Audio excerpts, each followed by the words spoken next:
Mijujuma siyenzi beyi-17 kunesidingatha phambi kobana kubethe 10 o'clock. Kanti-ke kweli cala, I think there is a voice eziphindaphindayo sapha. I'm not sure if you can fix that.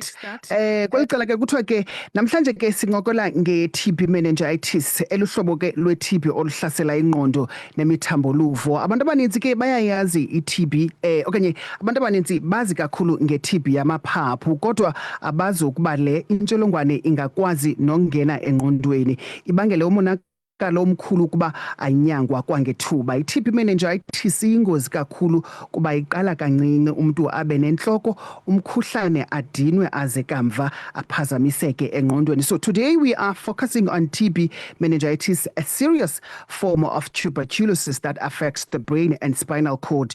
Unlike normal TB, this one can cause long-term disability or even death if not treated early. That's why awareness, early detection and proper treatment are very important. Namhlanje ke sincokola noLulu Nomcebo, who is a TB manager from Enoch Mgijima Sub-District. Mem, kusoloko kuluvuyo wethu ukuba nawe masibulise sikwamkele enkqubeni. Mandizibulisele chu, ndizibulisele kuwe nakubaphulaphuli ngokubanzi kulo nyaka omtsha, ngethemba lokuba lo nyaka xa siwuqala sawuqala ngempilo entle, siwuqala nge-knowledge right. Nkosi kakhulu. Sana, mna xa uthetha nge-TB sendiyazi into yobana ichaphazela imiphunga, but once ke ngoku kuthiwe kukho i-TB meningitis, meaning that le ke ngoku i-TB yona iza kundichaphazela engqondweni. What is TB meningitis? I-TB meningitis kukudumba ne kwezaa membranes zeyi-3 zithi ziprotect ibrain le yethu kwakunye ne-spinal cord.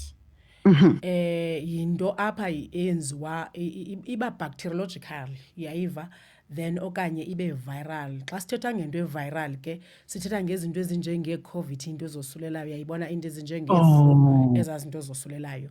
Kodwa inqabile ke le ka-bacteriological ne kuba mos i-bacteriological yona sithi mos free zii-particles ezikhoyo nje apha emizimbeni yethu eziyi-organism, kodwa zona inqabile ke le i-bacteriological, kodwa le i-viral le idibene kanye naye ne-TB lena yona eninzi.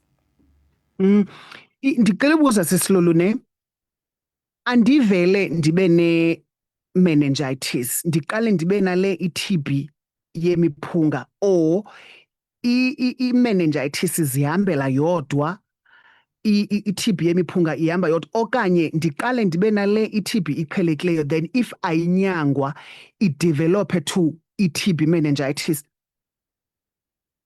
No chu, uyakwazi ukuthi ngokuqalwa ukudiagnose i-TB uvele straight uye kwe-meningitis. Remember, zine-signs and symptoms mos ezisimilar ezi zinto, kodwa u-meningitis yena uhamba nala temperature high, ahambe nala stiffness of neck ne, and then sikutshekisha i-TB ke ngoku normally nje masithathe isikhohlela sifumanise uba asiyifumane emiphungeni yakho. Kulapho ke ngoku kufuneke khona unesi abe nengqondo ekrelekrele okokuba ngaba no, this one mani bemane ekhala ngentloko ngoku ebesiza apha, this one ebekhala ngale ntamo i-stiffness. Zii-early signs ke ezi ndithetha ngazo eziye abantu ufumanise bayazinyanga mosecaleni, uzawuqaqanjwa yintamo uthi wena ulele kabuhlungu, uzawuba nentamo engekuba benzima ujika uthi yile nto bendilele kabuhlungu, uzawuba nentloko uzinyanga usele i-grandpa. So ezo zinto zento kufuneka uzichaze zonke phaa kunesi ukwenzela uba xa ethe le miphunga akayifumana akwazi ukukuthumela koogqirha bazokwazi ukutshekisha ke ngoku le sithetha ngayo i-TB meningitis. Mhlawumbi masosingena kwezinye zee-early symptoms zayo i-TB meningitis, ndizibona njani into yobana ikhona ingxaki apha? Bese nditshilo ke chu ndathi i-fever ikhona, that is i-high temperature. Uba ne-fatigue benokwakudinwa, ube ne-headache esevere, ube ne-confusion sometimes. I think ke ngoku yona iye ifike ethubeni loo nto leyo.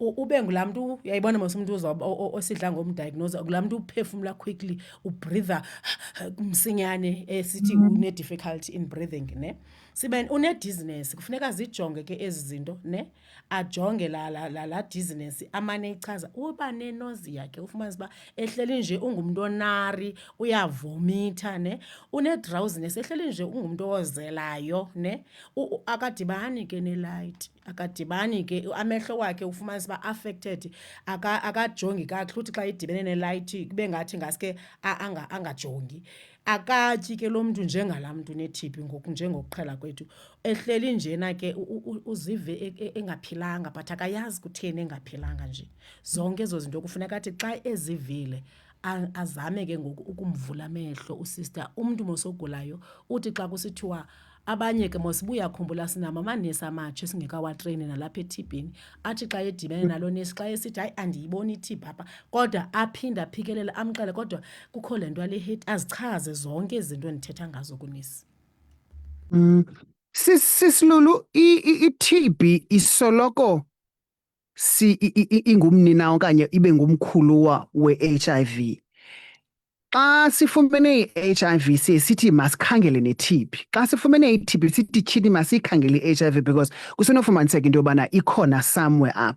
Ingaba yi-case efanayo with i-TB meningitis? I am asking this question. I'm trying to understand into yobana who is at risk of getting i-TB meningitis?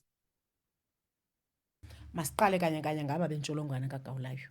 Ukuba ngaba unentsholongwane kagawulayo awuzazi okokuba unentsholongwane kagawulayo ukuba ngaba ke ngoku awukho treatmentini sithe mos xa sisitya intsholongwane i-treatment yentsholongwane kagawulayo siyasapresa andithi ivirus le okokuba ngaba mayingabi ndlongondlongo apha emzimbeni wakho kodwa ukuba ngaba ke nguthi awukho treatmentini uza kuba lixhoba ngoba kaloku amajoni omzimba wakho akazukomelela ukulwa nezifo. Amajoni esinawo emzimbeni yethu aba strongo xa sisempilweni so xa ungekho mpilweni unentsholongwane kagawulayo ungatyi treatment injalo ke ngoku uzawuba njalo ke ngoku wena uzawuhlasela like i-CD4 count yakho uba ngaba kuthiwa izawuba below o-200 150 100 wena ke ngoku uzawuba ube lixhoba.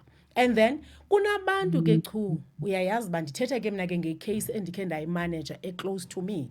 Kunabantu ke abathi apha phandle xa begula bona baqale babheke phi kwiinyange ezixhoseni babheke kumagqirha ethu basali mabaye kumagqirha kodwa ii-herbs ezi ke ngoku zityiwayo nazo zingunobangela okokuba ngaba ube affected kwi-TB meningitis ngoba uzawutya eza herbs khumbula kaloku ii-herbs zethu zesiXhosa akho apho zinyangwa khona ndibe ndinale resistance inantsika i-very low then ufumanise uba lezi herbs uzityayo kuthe kanti zinayo le ntsholongwana ikhoza ukuba ube ne-TB meningitis. So ungumntu kufuneka ube ngumntu ozigada kakhulu abo bantu ke sithi ngabantu baprone kubekho aba bantu ke ngoku bahlala naba bantu bane-TB sithe kaloku i-TB ihlala noba kuphi na ne wena ukhona apha endlini ungulo mntu ungenampilo okanye ungulo mntu unamajoni awiki uhlala nalo mntu une-TB iyahamba ke ngoku i-TB xa isnivza ekhohlela esithini ivele ibhabhi yohlala noba kuphi ihlala noba kuphi na i-TB